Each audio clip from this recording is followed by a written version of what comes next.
Hey guys, what's going on? Eddie with Blue Line Pressure Washing.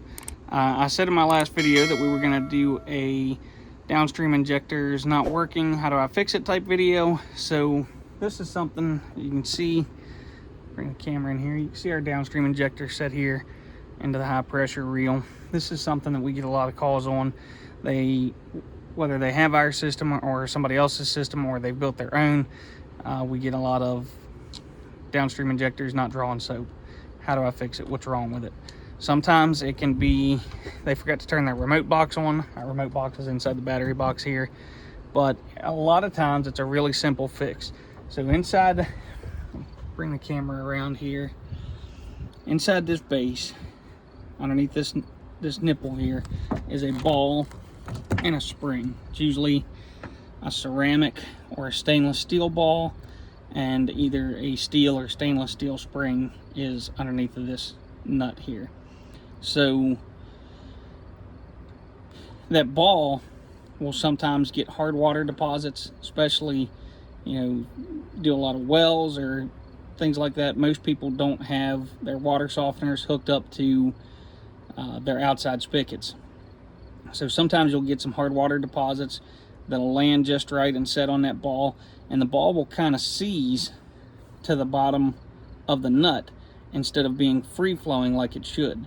So what we do is we'll take something like this, and a good way to test this to see if you're having problems, one of the first things that I do, I make sure my remote valve is on. As long as the light's flashing on it, I know I'm generally okay. So I'll start the machine and open up my ball valve and make sure that there's suction. If there's no suction here, if I can put my thumb here and there's no suction, then the problem is in here somewhere. Okay, so what I generally would do is take something like this, small pick, small screwdriver, something, and you're going to put it inside of the tube, and you see it kind of springs back on its own. That's what we want. But a lot of times, and you can see the liquid kind of coming off a little bit, I don't know if the camera showed that or not, but a lot of times when you don't have suction here, you stick your punch in and you get some resistance, and you can kind of feel it dislodge when you first push it in where it had been stuck. So now it's pretty free in there now. Now when we start this up, we'll have suction here. Okay, and then you do that. Once that's done, just plug your, if I can get a hold of my line here, once that is done, just hook your downstream line back up.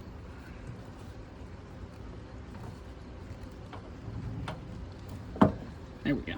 Sorry, that's difficult to do one-handed. And that should solve your problem. 90% of the time when we have a downstream injector that's not drawing soap, that's what the issue is. Now again, the spring inside here can be stainless steel or it can be steel. If it is steel, it's going to rust a lot faster and fail. So guys, make sure you're rinsing these out.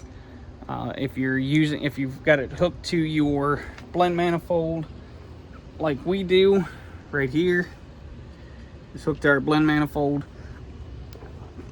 then make sure you're turning your blend manifold to straight water at the end of your job and you're rinsing these out. If you're drawing out of a bucket or a single tank, then get a 5-gallon bucket and a tube, another hose, however, depending on how your setup is, but figure out a way to get fresh water into this when you're done the job. Passing through the body doesn't really matter a whole lot. The fresh water passing through the body isn't really a big thing. We want the fresh water coming through the injection tube as well to get down in there and kind of clean that up. Hopefully this helps you guys out. If you have any questions, feel free to leave us a comment. And I was supposed to do this at the beginning of the video, but I'll do it now. Hit that like button, subscribe, notification bell, and that all helps out the channel, helps us keep going. And leave us a comment. Thanks guys, talk to you soon.